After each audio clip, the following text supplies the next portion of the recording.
Algunos de ustedes habrán oído que Disney es responsable de al menos un pueblo fantasma real y vivo. Disney construyó el centro turístico Isla Tesoro en la bahía de Barker en las Bahamas. No comenzó como un pueblo fantasma.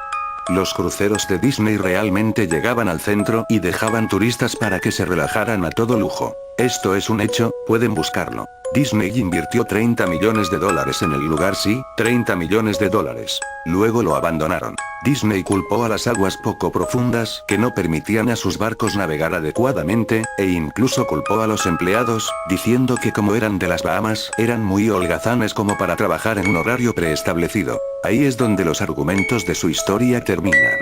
No fue por la arena, y obviamente no fue porque los extranjeros son holgazanes. Ambas son excusas convenientes. No, dudo sinceramente que esas razones fueran legítimas. ¿Por qué no creo la historia oficial? Por el Palacio de Mowgli. Cerca de la ciudad costera de Isla Esmeralda en California del Norte, Disney emprendió la construcción del Palacio de Mowgli a finales de la década de los 90. El concepto del parque temático era la jungla, con un gran palacio en el centro del lugar. Si no están familiarizados con el personaje de Mowgli, quizá deberían tratar de recordar la historia al libro de la jungla. Mowgli es un niño que fue abandonado en la jungla, donde fue criado por animales y a la vez amenazado y perseguido por otros animales. El Palacio de Mowgli fue un proyecto controversial desde un inicio. Disney compró una tonelada de tierra de alto valor para ello y, de hecho, hubo un escándalo circundando a algunas de las compras. El gobierno local los acusó de querer dominar su territorio, y luego cambió de parecer y vendió las propiedades a Disney. En un punto, una casa que apenas había sido construida fue demolida sin que se dieran motivos. La tierra que el gobierno tomó estaba destinada a un proyecto ficticio de la construcción de una carretera. El pueblo, sabiendo de qué iba el asunto, comenzó a llamarla la pista de Mickey Mouse.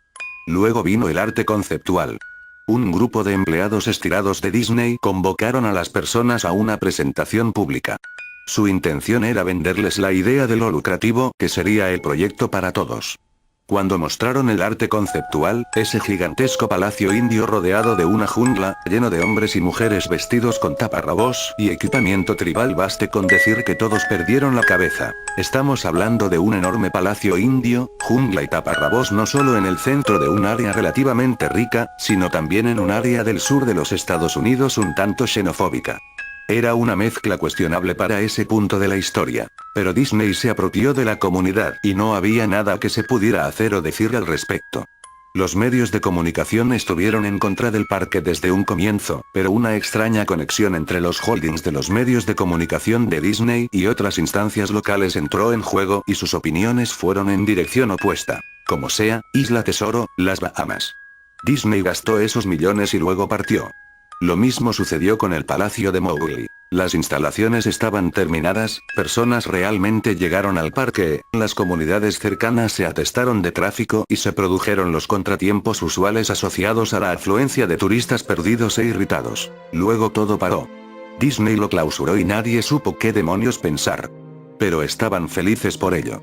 La pérdida de Disney fue muy hilarante para un enorme grupo de ciudadanos que no querían nada de eso para empezar. Honestamente, no volví a pensar en ese lugar desde que escuché que cerró hace más de una década. Vivía quizá a 4 horas de Isla Esmeralda, así que en realidad solo escuché los rumores y nunca experimenté nada de primera mano. Entonces leí este artículo de alguien que había explorado Isla Tesoro y publicado todo un blog sobre las cosas extrañas que encontró ahí. Cosas que simplemente abandonaron. Cosas rotas, inutilizables, probablemente arruinadas por los disconformes empleados que habían perdido su trabajo. Hombre, seguramente los habitantes de todo el lugar colaboraron en destruir el centro. Esas personas se debieron sentir tan enojadas con Isla Tesoro como se sintieron aquí con el Palacio de Mowgli. Bueno, a lo que trato de llegar es que ese blog sobre Isla Tesoro me puso a pensar. Aun cuando habían pasado muchos años desde que cerró, supuse que sería interesante hacer una expedición al Palacio de Mowgli. Tomar algunas fotos, escribir sobre mi experiencia y probablemente ver si hay algo que me podía llevar a casa como recuerdo. No voy a decir que no perdí tiempo en llegar ahí, porque sinceramente me tomó un mes desde que encontré ese blog sobre Isla Tesoro a animarme a ir a Isla Esmeralda. En el curso de ese mes, por supuesto, investigué mucho sobre el parque temático o mejor dicho, lo intenté. Naturalmente, ningún sitio oficial de Disney hacía ninguna mención de él. Aún más extraño, sin embargo, era que aparentemente nadie antes que yo había pensado en publicar algo acerca del lugar o siquiera subir una fotografía. Ninguno de los programas de televisión local o sitios web de periódicos había dicho algo sobre el parque, aunque eso era lo esperado, puesto que habían decidido seguir el mismo camino que Disney. No iban a estar exhibiendo sus fracasos, ¿saben? Recientemente aprendí que las organizaciones pueden pedirle a Google, por ejemplo, que remueva enlaces de los resultados de búsqueda básicamente por ningún motivo. Pensándolo bien, no era que nadie habló del lugar, sino que sus palabras se hicieron inaccesibles. Así que en conclusión apenas si podía encontrar el parque. Los lugareños no me ayudaron en nada, pues la mayoría eran inmigrantes que se habían mudado a la playa en años recientes o antiguos residentes que solo me hicieron mala cara al momento que empecé a preguntar. ¿Sabe a dónde puedo encontrar el Palacio de? El viaje en auto me llevó a un camino de maleza excesivamente largo.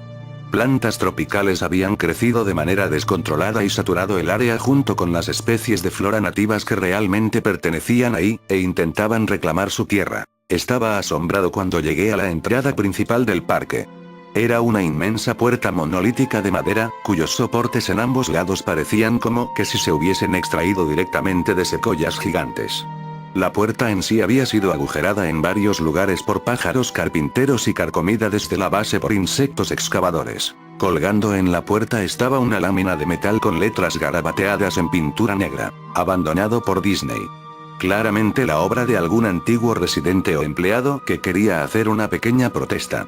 La puerta estaba lo suficientemente abierta como para entrar caminado, pero no en auto, así que agarrando mi cámara digital, seguí mi camino a pie. Los adentros del lugar estaban tan llenos de vegetación como la entrada. Palmeras descuidadas sobre pilas de sus propios cocos. Matas de plátano en un estado similar, recubiertas de su propio desecho apestoso y plagado de insectos. Había cierto choque entre orden y caos, ya que plantas perennes sembradas cuidadosamente se mezclaban con la maleza y pestilentes hongos ennegrecidos. Todo lo que quedaba de la estructura exterior estaba arruinado, solo era madera podrida y varios trozos carbonizados de materiales inidentificables. Lo más interesante era una estatua de Baloo, el oso amistoso del libro de la jungla, que se encontraba en una especie de patio enfrente del edificio principal. Estaba esculpido en una posición jovial con los brazos extendidos hacia uno, viendo a la nada con una sonrisa infantil, con mierda de ave cubriéndole su pelaje y enredaderas por toda su plataforma. Pero sentándose, luego apoyándose sobre sus rodillas. Ese disfraz de Mickey Mouse o lo que estaba dentro de él, se puso de pie, viéndome fijamente con su rostro falso mientras yo murmuraba un no una y otra vez. Con mis manos temblándome, mi corazón palpitando violentamente y piernas que de nuevo se habían convertido en gelatina, alcancé a levantar la cámara y apuntarla a la criatura que ahora me estudiaba. La pantalla de la cámara digital mostraba solo píxeles muertos en la forma de esa cosa. Era una silueta perfecta del disfraz de Mickey. Cuando la cámara se movía por mi pulso tembloroso, los píxeles se dispersaban, alterando la pantalla donde quiera que la silueta de Mickey se moviese. Luego la cámara murió. La pantalla se tornó negra y silenciosa e inservible. Alcé la vista de nuevo hacia el disfraz de Mickey. «Oye», dijo con una voz débil y distorsionada, pero que remedaba perfectamente a la de Mickey Mouse, «¿quieres ver cómo me quito la cabeza?». Comenzó a tirar de su propia cabeza, posando sus torpes dedos enguantados alrededor de su cuello con movimientos impacientes, como un herido que trata de liberarse de las mandíbulas de su depredador.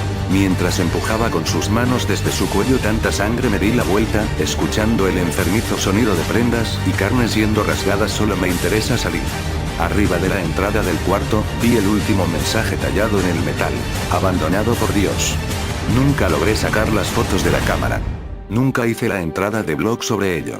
Luego de que huí de aquel lugar, de que huí por mi cordura, si no es que por mi vida, comprendí por qué Disney no quería que nadie se enterara de su existencia.